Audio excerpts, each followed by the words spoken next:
Bonjour à tous.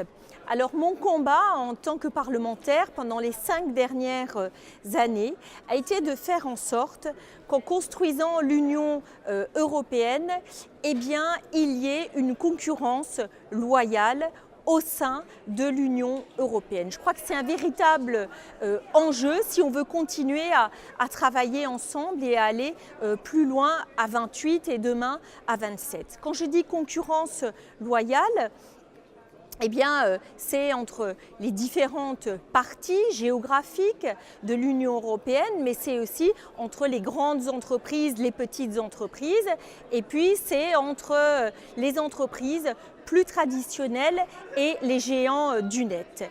Par conséquent, je suis assez contente d'un premier pas qui a été franchi au niveau européen et qui consiste à mettre en place des règles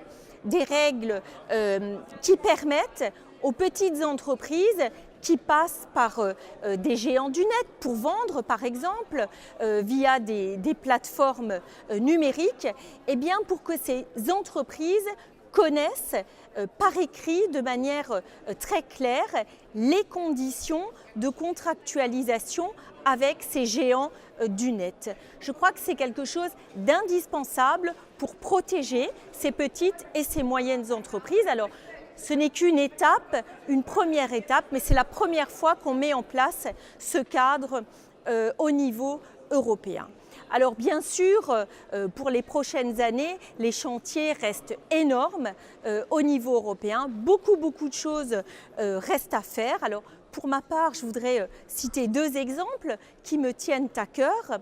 Tout d'abord, c'est le fait de penser prioritairement aux petites et aux moyennes entreprises. On peut appeler ça aussi le test PME. Donc c'est faire en sorte que lorsqu'on met en place une nouvelle législation au niveau européen, que systématiquement on s'interroge pour savoir quel impact ça va avoir sur les petites et les moyennes entreprises parce que la législation ne s'applique pas de la même manière quand on est un très gros groupe que quand on est une PME, on n'a pas les mêmes moyens. Donc penser aux petits d'abord, ça me semble quelque chose d'essentiel, de juste et de loyal. Et puis deuxième chose, véritable enjeu au niveau européen, nous devons travailler sur les compétences. Alors, je sais qu'il y a dans un certain nombre de secteurs un énorme manque de main-d'œuvre et en particulier de main-d'œuvre qualifiée.